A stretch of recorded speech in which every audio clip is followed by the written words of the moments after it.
Cue Dave and Ryan in 3, 2, 1. It's Dave and Ryan's movie review. All right, review 2 of 2 takes us to Fantastic Four First Steps. Rated PG-13, just under 2 hours for this movie. You get Pedro Pascal, Joseph Quinn, Ebon Moss-Bacrach. You get Vanessa Kirby, who I am slowly starting to fall in love with. She looked a little weird in this movie. She but did. Overall, yes. I can honestly say that. This movie is really the movie that I was hoping for when we announced that we were getting a new Fantastic Four movie. There are so many things that have gone wrong in the Fantastic Four universe, and it was good to see a movie kind of get some things that worked for me. Yeah, well, the Fantastic Four has always been set in like Modern times. Yeah, and so this one it took place during the 60s. Well, but we know that, but we don't know that because their universe is 1960s, but it was like if you ever, this is for the older people, ever watched the movie like the cartoons, and it's like the year 2000, the year of tomorrow, with the flying cars and the saucer and the Jetsons. That's how this movie is. It really and truly is. And so once again, I think it's Universe 828 or Earth 828, something like that. But they are also saying that in the Marvel Doomsday movie or the Avengers Doomsday, we will have Avengers in this universe. They will visit that universe. They will be at the Baxter Building and those kinds of things. So anyway. The other thing, too, that I guess you need to know, and you'll figure it out as we go through, is that Dr. Victor Von Doom, Robert Downey Jr.'s character in the upcoming Doomsday release, is a member of this universe. Yes. So this is the universe that he comes from. So anyhow, it starts with everything seems to be going well. They find out that Sue is pregnant. The other thing, too, that's great that I liked about it is it started with we didn't really have an origin story. Yeah, they slightly covered it with like some flashbacks, but there nothing like in-depth. We didn't really get into an in-depth origin story on these guys, and I liked that part of it. But as I said, we find out Sue is pregnant, and then Galactus is the herald, or is being heralded being heralded by. Look, I'll get this straight. Shala Ball, the Silver Surfer. Now, we talked about it with Michael when Michael Harris came in. Johnny says, the sexy silver girl. The sexy silver girl, yeah.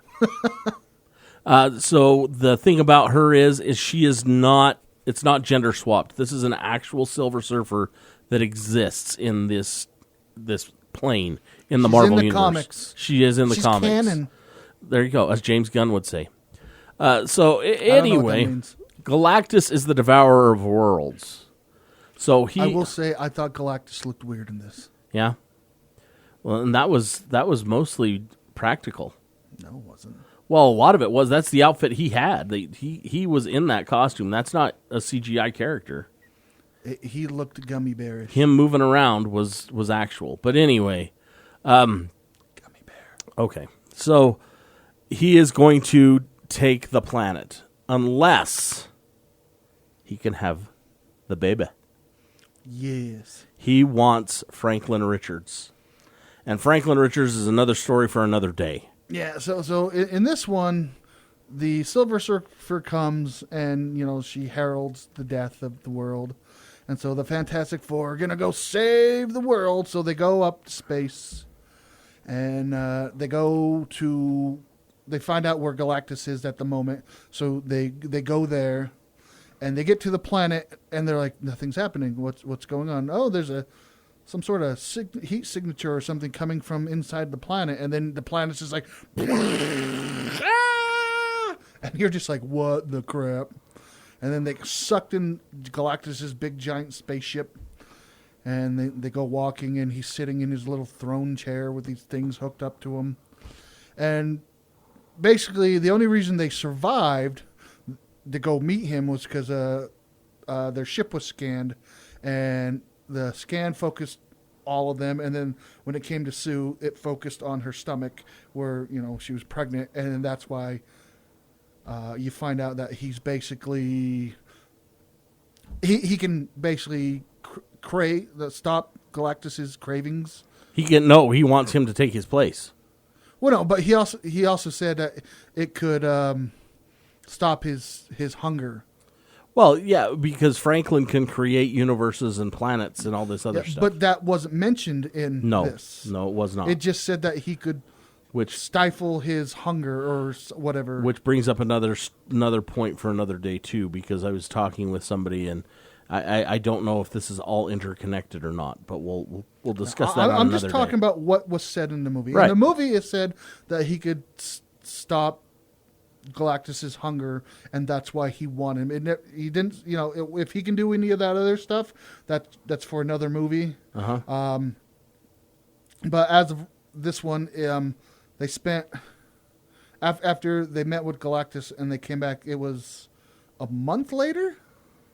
I want to say roughly. Yeah, and then after that, they come up with a plan that takes 4 months, because it's Fantastic Four, so everything's got to be in fours. That's right. And so they come up with a plan, and then the plan gets totally rocked by the Silver Surfer, and so they come up with another plan, and basically, you would have to be a complete idiot to fall for this plan, and it didn't work, and so they basically had to improvise, and Right at the end there, Johnny was going to sacrifice himself because Galactus wasn't exactly where he needed to be, and so he was going to run into him, but right as he went to do that, the Silver Surfer pushed him out of the way, and she said, not necessarily sacrificed herself. No. But because basically they teleported Galactus to a different part of the universe.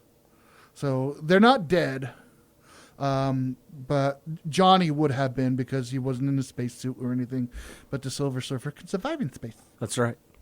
And so... I will say the whole back and forth between the Silver Surfer and Johnny was just hilarious. Well, that's the way it is. That's the way he was. So if you've seen the first Fantastic Four with Chris Evans, you got to remember when that movie came out, the X Games was a big thing, so that's why they made Johnny a kind of not necessarily like a stunt man, but he was an extreme sports kind of guy, and so he was really cocky and stuff like that. In this one, this is he's not necessarily an extreme guy. He's adventurous because you got to remember this movie takes place in their version of the '60s, and so. But he's also SM art. Yeah, he's really smart, and you got to remember. So when they're talking back and forth to each other, it's not like in modern days where you see your friend, you curse at them, they curse at you, you hug. This was like the Jive Turkey era. Okay. I'll go with that. that. You got to keep with that mentality. It's the way they talk to each other. It's like olden time. Yep. But olden time. Like I said, I am thankful that I feel like. This is, when I went to the movie, the lady looked at me, she goes, I've had people tell me that they thought the old ones were better. I'm like, you've got to be kidding me. There is no way on God's green earth. And I haven't even seen this movie yet. So this is the movie I was hoping for. And we promised when he came in the first time we'd get Michael back in here and kind of get his take on it. And I'm curious to see what his take will be. As far as this goes, I really enjoyed this movie. I didn't enjoy it as much as Superman, but it's pretty darn close. So I'm going to give this 4 buckets out of 5. Ooh, yeah, I'm not a big comic book hero movie type of guy. Like I said, I thought Galactus looked a little weird. Everything else was fine. So I'm going to have to give this one 3 buckets. 3 buckets from Ryan. So not too bad. It's a good movie. It's in theaters now. Fantastic Four, First Steps. Go check that one out. When we come back, we're going to talk Guillermo del Toro's Frankenstein and different film festivals and what people have to do to get their films into them and get them seen. Very important stuff when we come back on Dave and Ryan's Movie Review.